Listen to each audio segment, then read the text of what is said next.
My name is Jared White, drum major of the Southern University Human Jukebox. Welcome to Drum Major Talk. Now I know that we've been away for a while due to some unforeseen circumstances, but now we're back. And this week I had the honor and the pleasure to catch up with the director of bands, Mr. Kedric to give y'all a little bit of an inside view on what's actually been going on. Let's take a look. I'd like to start off, I just mentioned some certain circumstances and the difficulty that we've been going through this season. Just give us a little bit of insight on that. Well, the first thing I can say is the pandemic. The pandemic hasn't been good to none of us, but we've been working around it. We've been working through it. Most thing that I can say that we've done our best to keep our students and staff safe from all things that can come up against us and keep us from being the human jukebox. We've worked very, very hard to come to this point. And just to be here today, it speaks volume as to us as a staff and the program as a whole as to what we're doing and how we're doing it. Okay, so what kind of adversity have we been facing just as far as with different COVID protocols and cases and stuff like that? What measures have we been taking and you guys specifically, have you guys put in place to help us continue to move forward and be the human jukebox? Well, the number one thing is we took the charge in getting our students vaccinated. Right now we are 90% vaccinated. That was the first step, getting those students vaccinated, and they took that final dose 2 weeks ago. So now they are fully cleared to be able to move around. If someone was to catch the virus and test positive, they will be fine. But we still take the measures to get all of our students tested weekly that are not vaccinated. So we are doing everything we can. Students are mandated to wear a mask on the inside of buildings. Even when we travel on buses, you know, it's not the most comfortable thing, but they definitely have to wear a mask the entire time you're on the bus. So just trying to keep them from passing the virus if they did have it, and you know they caught it after they've been tested. So we would, you know, thinking that the mask definitely helps, being vaccinated definitely helps. So we've been challenged. We have some students that did catch it. Most of the students that caught the virus happen to be students that weren't vaccinated. We may have had 2 or 3 out of the 26 cases that we've had that were not vaccinated. The ones that were vaccinated, it was only maybe like 2 or 3, and they had just completed their vaccination. So overall, I think being vaccinated has been helping us more so than not being vaccinated. Okay. And so this year, we actually started the season early because we had the National Battle of the Bands before football season even started. And like you said, with all that stuff going on, and I think a lot of people don't understand the type of work and preparation that really goes into being an entertainer, because after all, we are in the entertainment business, the music and entertainment. So just tell us a little bit about what it's like preparing for something like that before football season has even started. Well, preparing for a Battle of the Bands before the season starts, you already faced against the odds because a lot of the students that we have in the program right now were not upperclassmen in the program before. So you might as well say you're almost starting from scratch because you have 3 classes of students that you have to train on how to be in the human jukebox, because there is a system and a process in place, which what we always tell people, it's a process to everything. So having to teach over half of your band the system and the process is a challenge within itself. The second challenge was a lot of the students were not in a band program before they came to Southern University because a lot of the high school band programs were shut down. So not only did you have to train them on the marching aspect, but you got to go retrain them on the playing aspect. You have 3 weeks to do all of that before one of the biggest Battle of the Bands of the season. And the students answered the call. They worked really, really hard. And I was pleased with the performance, and a lot of other people were pleased with the performance that the students were able to display at the National Battle of the Bands. Okay, and we also had a surprise guest, which I myself wasn't even expecting when he came out on the field. So that was really cool. And tell us a little bit about that as well. Man, that was one of the things we had to keep from the students, and we were working around making sure we staged it right. We had to, go back and forth with him, and we really appreciate HD for coming out, man, because he's very, very popular in Baton Rouge, and we were doing a mix, with the TikTok. He got very, very popular off of that, and we thought that'd be great to incorporate him being a resident of Baton Rouge and putting him in our show, and just showcasing what we have here in Louisiana, because Southern University, we always pride ourselves as being the ambassadors for the state, and so to bring someone in of his caliber, that spoke volume as to what we were doing to end our show. So we wanted our show to be entertaining from the beginning to the end, and I definitely can say that he added the icing on the cake. And so while we were out there in Houston for the National Battle of the Bands, we also had a natural disaster that heavily affected that trip, and it affected the state and a lot of people and a lot of lives. And so just tell us about that process of working around that and working through that, and the things that you guys did to make sure that we were safe, but to also keep the ball rolling within our program. Well, we almost didn't make it out. That storm was coming pretty fast, and I wanted to make sure that all our students were safe, not only just on campus, but off campus, because we have a lot of students that stay off campus in apartments. And we wanted to make sure that everybody was safe. So we got out on that Saturday. The hurricane came on Sunday, the day of the competition. So it was after we finished the competition, when I was sitting in the room just watching the news, just seeing how it was impacting our city. And, at first I was able to look on my cameras and I was like, well, there's really nothing happening. And then all of a sudden I couldn't look no more. So I was like, uh-oh, I can't see what's going on. So the lights went out on Sunday night, and, we were talking to all of the top officials around the state in the governor's office and saying, would it be best for us to stay or would it be best for us to come back? So I talked to administration, and administration was like, it's best for you guys to stay because the roads are blocked. There's no way for you all to get back.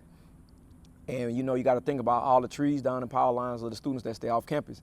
So the school worked with us, and they were able to pay for us to stay another night. And then when the hotel was gracious enough to allow us to stay. And, we thank the alumni that donated to make sure that we had money to eat with for our students. So we want to thank all the people that pitched in. I don't want to start calling names because so many people contributed in many ways. And just planning all those things around the students. The students had no idea what was going on. We thank all the high schools that allowed us to come to their facilities to practice, to get ready for our up-and-coming performances, which we had that weekend. And I know the students were looking like, well, man, Ms. Taylor got us practicing this vacation, but we got to keep going because it's never a dull moment here on campus with the Southern University Human Jukebox. It's always rolling, it's always moving. So we always planning ahead. So while the students are, enjoying the scenery and the festivities in Houston, the staff and I are planning what's our next move. Okay, what are our next performance? We got to make sure we are on point for the next thing. We need to have everything in place for the students so we can go ahead and give out all the details of what we're going to do. And while we're on this point, I think it's interesting that you said that we had practice and that you guys were still planning and putting things in motion, because it brings me back to the point that we made last episode about that standard of excellence that creates the difference between us and other people. Just that overall hard work and the extra effort, because like you said, a lot of people, their minds went into vacation mode. And it's like, man, this is just the beginning. We have to keep going from here, keep pushing, keep putting in that work. And from a student's perspective, I do want to commend you guys, because I do think that whole process of just with the hurricane and how we handled that situation went really well and was a smooth transition, like you said, going into that next game, which was Troy, right after that. So just tell us a little bit about that, playing a big school like Troy after, so much adversity in just 1 week alone. Well, Troy University, we call those money games. We call them money games because it's a big payout for the athletic department. And we like to support our athletic department in any way we can, but given that we've been in a pandemic, everything has gone up. Just seeing the prices on paper, I'm thinking like, this is for everything, right? Meals, food, hotel stay. It was like, no, this just buses alone. It's like, wow. It's like, we're given the same budget but everything goes up. It's kind of like the economy. You working a job, and you've been working this job, and your pay don't move, but the cost of living moves. So it puts you behind behind the eight ball a whole lot more than it would when you were, making good money and the economy was, the same. So being in a pandemic, we know everyone is trying to, get back above water. So everything has gone up. It's nothing the same. So in moving this band, it's expensive. A lot of people don't know that. A lot of people think, we got it made and it just happens. But no, it takes money and it takes a lot of planning to make sure that we have enough money to make it throughout the season. And I see why now a lot of bands don't travel but to a few away games, because it eats your budget up. And they put more emphasis on scholarships and things of that nature, as opposed to with us. We want to make sure we support everybody on campus, no matter who it is. The Southern University band going to always represent for everybody. And, on the back end, we know we'll get our reward. So it costs a lot of money to move this band. And it ain't like in the lower thousands. It's like when that bus move, you better believe it's costing us, So, sometimes people donate. Any donation we accept. So I'm not saying that we won't accept anybody's donation, because we accept any little bit helps. But sometimes people think they're giving a whole lot when they give you $1,000 or whatever. That ain't even gas money to get us from the school to Schollenville. And we in Schollenville, so you take it for what it's worth. So it's no insult to anybody that give, but just letting everybody know that it takes a lot of money to move this band program. And for me and the staff to continue to not miss a performance, that's very, very big, because we don't know how we're going to do it, but it always seems to happen. But we know there's a much easier way and a better way. We just trying to get to that point. So with these money games, as we call them, versus the conference games, there are a lot of differences. Well, first and foremost, like, they're not conference games. But also, I don't know if a lot of people realize it or not, but we also tend to have a lot smaller sections of time for halftime, where we're usually performing a 10 to 12 minute show. We're usually getting around 4 or 5 for these money games. So tell us, a little bit about that and why that is. Well, I think what we do here at HBCUs, a lot of the things that we do is emphasize with the marching bands. Even our game time, game day operations is always including the bands. And they don't give you 30 seconds or 20 seconds. When you go to those games at those big schools of that nature, everything is about sponsors. They want the whole time out. They want the entire quarter. And those sponsors are giving, a lot of money to those schools. So they want to see Southern Band, but at the expense of giving you a little time. So it's almost like we could get it all of it in, but we just got to short the band. They can get a good performance in this time. Right. They're not used to our type of marching. They're not used to our style of performing. So as it relates to us, the fans want to see Southern University Band like they see us at home, but it's a difference because you're only giving 5 minutes. That's on and off the field. It takes 30 seconds for the drum major to kick out, and that's 2 body rolls and down. That's the old Dr. Greg's way. Hey, 2 body rolls and down. But I like to let the drum major have a little fun because, this their highlight. This their time to showcase who they are. So I let you do about 10 body rolls and down.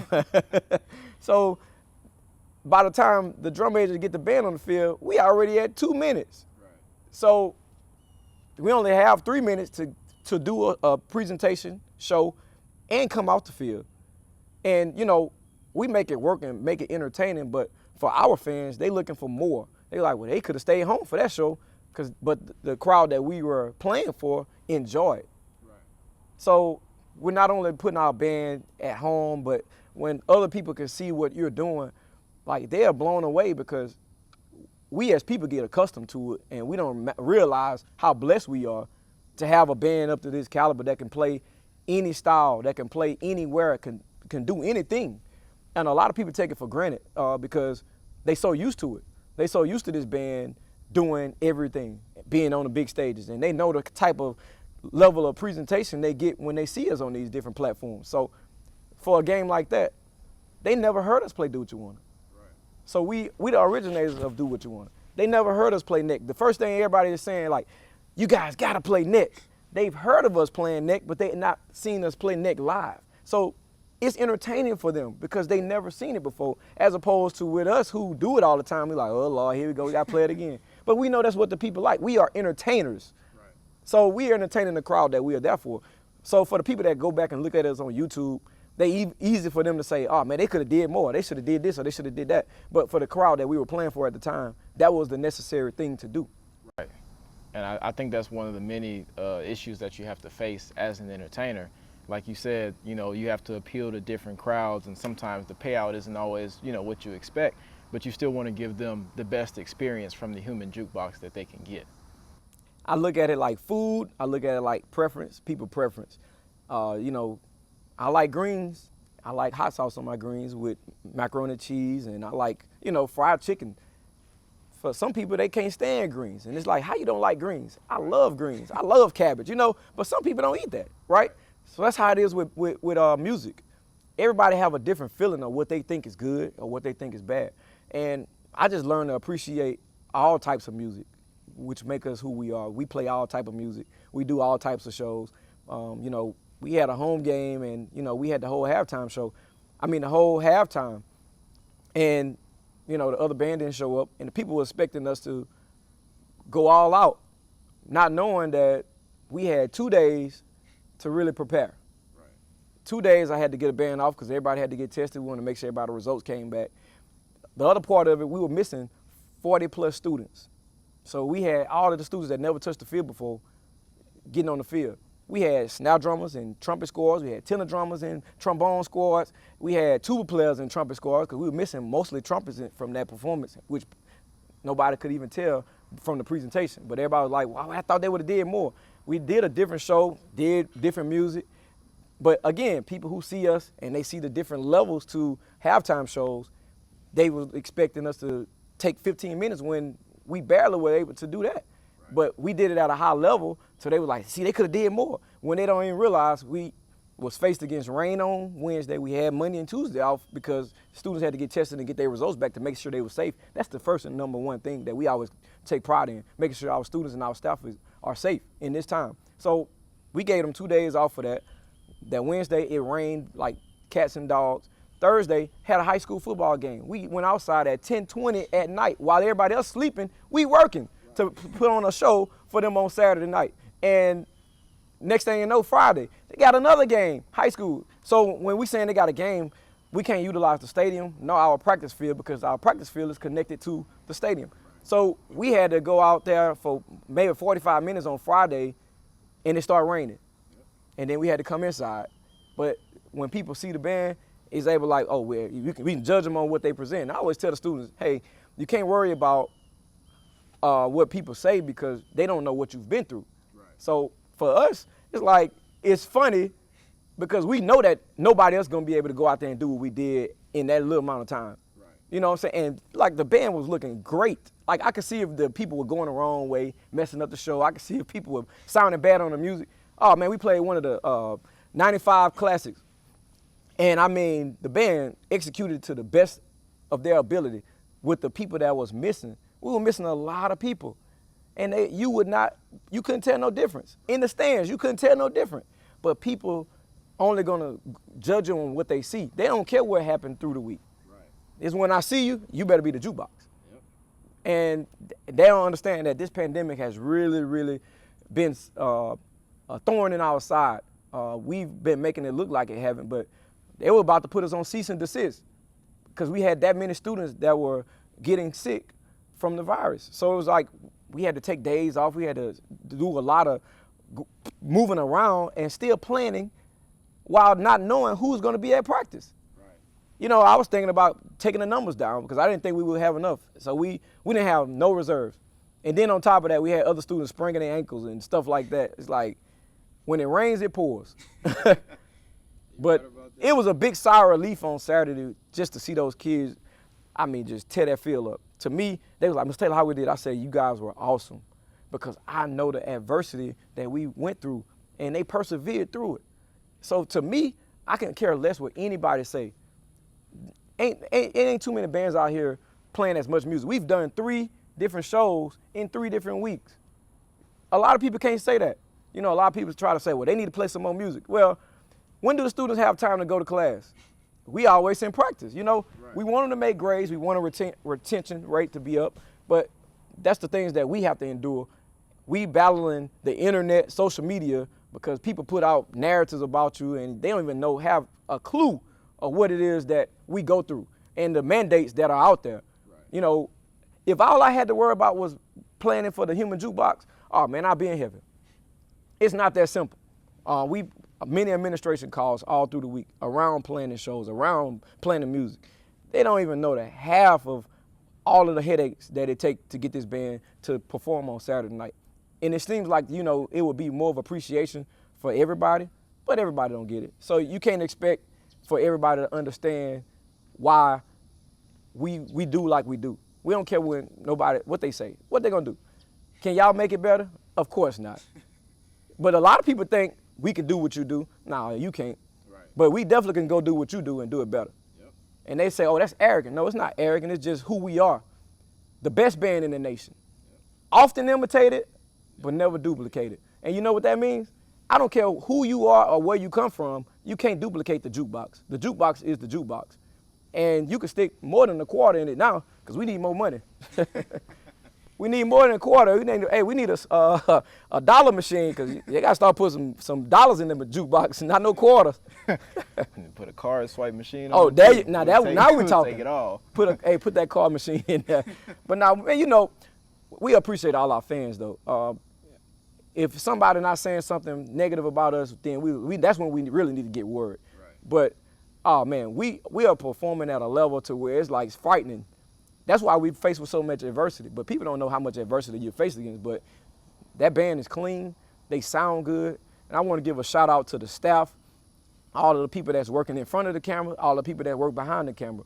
These guys have been phenomenal in working with me with this band program and helping move all this stuff together. New assistant director of bands, Mr. Kenneth Collins, he's been stepping up. You know, Mr. Todd has stepped up tremendously. And Mr. Hart, who don't never like to be in front of the camera, they've all been planning.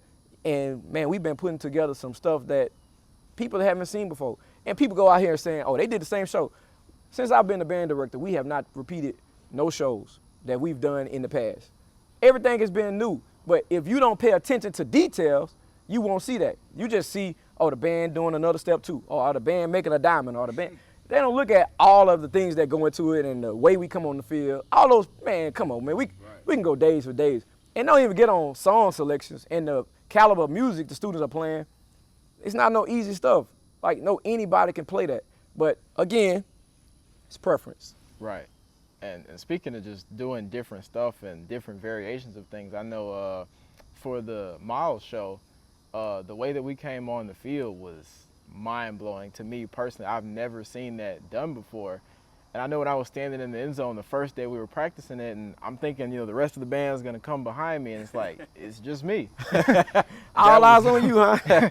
That was new, and it was something that was creative, and I think it was something fresh that a lot of people missed. Like you said, they missed that attention to detail that shows like the separation between this show and that show, and a lot of the small, fine, intricate details that come with proper planning. And overall, I just think that people don't realize, you know, this is still just the beginning, because we're like a staircase. It goes up every week, every performance. You know, our biggest competition is ourselves. You know, we're always trying to outdo our last performance. And so I just, like I said, I want to commend you all, and also, you know, all the students in the organization, just for keeping the morale up, for you guys keeping everybody motivated to be able to even get out there and do what it is that we do. Because like you said, without proper planning and execution, none of this would be possible. Just to kind of hit back on what you were saying about people want to see some new stuff. The first thing I said when I took over this band program and I was talking to the board and the administration, the first thing I said was, tradition, the legacy, you can't erase it. So we always are going to do things that highlight our legacy. But with highlighting the legacy, we're also being creative and innovative. Everybody's not going to like the fact that we come from this side or that side or this side. It don't matter what side of the field we come from. When that band hit the field, you're going to see that Jaguar rock. You're going to see the high knee lift. And you're going to see the students performing at a high level with energy. That's entertaining. When you see Southern University Band, that's what everybody remember from Southern University Band. You couldn't turn to the left or the right and understand, like, oh man, I just missed something. What happened? I hear everybody screaming, but what happened? And that's how we like to keep our shows. It's entertaining. There's no band in America or in the nation that's more entertaining. I've seen bands do some very, very nice things, but we're just talking about the overall approach of how we entertain in our shows. Like, I've seen some bands do some really, really creative things, but that's who they are. Right. So it's like, they are apple, we are orange. You know, that's two different things, but I'm not taking anything from them, but as an entertainer, I like to be entertained. When I go to any kind of concert, I want to be entertained. And that is what separates Southern University from any other band that you can ever think of. And we get a lot of blows for it, for being who we are. Good. You shouldn't like everything we do because it ain't for you. Right. You know what I mean? So, hey, we hear everything people say. We use it for motivation. We continue to work hard and be who we are. Even some of our own people are our worst critics, but they don't realize we harder on ourselves than anybody else. Right. When everybody else saying, oh, good job, I'm finding, like, I know Nick Saban good for it. You know, they won the game, but hey, look, you missed that tackle. If you wouldn't have missed that tackle, we wouldn't have been in this situation. And that's how I am as it relates with the show. And a lot of students probably like, damn, Mr. Taylor, I always find something to say. Right, because we are perfectionists and we are the standard. Who is the standard? Southern University. Ain't no place like it in America. Right. Well, this has been a good conversation. It's really great to be back in this setting, and you know, despite all the things that we've been going through this semester and just how hectic it's all been. But like I said, it's great to be back in this setting. You have any last words for the viewers out there?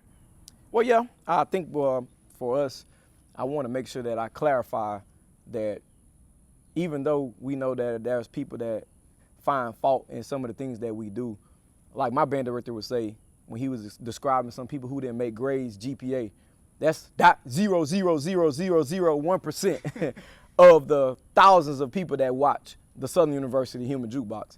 And it's very funny to me because as I'm viewing other programs, you know, they're not held to the same standard as they hold Southern University. And I know it's because of the many years that we've been a successful band program. Rather, it's so funny that whatever conversation anyone is having about band is either Southern is the best or we think this band was a little better than Southern. It's always going to be we are in the top of the conversation. It's not too many competitions that you can go to that you don't want to have Southern University Band there. It's kind of like, well, I thought Southern Band went good. Why you want them there? So that's where you get them at. You know, it's like, well, hey, I might not be your favorite, but over here it's like 100 more people to your one person. So it's like, that's how I view the hate that comes to our program, but we enjoy it because we feed off of it. It's almost like you're feeding a beast.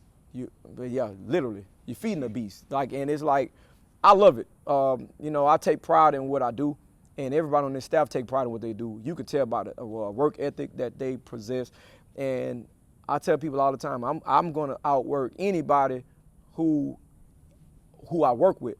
And if we all feeding off each other and they see me working hard, what you think that's going to do for everybody else? It's going to make everybody else work hard. It's going to make everybody else work hard. So that's why you see me running on the field at practice. You see me marching with them. You see me playing or whatever it is that I want them to do. I'm going to do it with them. We doing push-ups. All right, let's get down. Oh, we running? Let's go. It's whatever it is. I want them to know if I'm doing it, you got to do it too. Because I'm not just standing over you like Macho Man saying, do this. No, I'm not giving orders that I can't do myself. Right, so that's why it works hand in hand. Everybody catching on. So no matter what people may say, we always know that who we are. So like you said before, we would just want to be better than our last performance. Right. We know we're not perfect. We never said we were perfect. People think we are perfect. We don't. Well, I'm not going to go out there and say, hey, look at this line or look at that person. Why would I go out there pointing out? So when people do that, they don't even know, again, what it takes to even pull this student who marched in the core band, put them in the most notable program and teach them how to high step and be able to play and march high. It's a technique to that. And it ain't no 1 year technique. It's a technique that takes time. So, man, to see our students do that at a high level, day in and day out, I'm excited for the future because the best is still yet to come. Well, that's all the time we have today. Thank you all for watching. Thank you for watching the Southern University Human Jukebox. Please make sure to like, comment, subscribe, and share.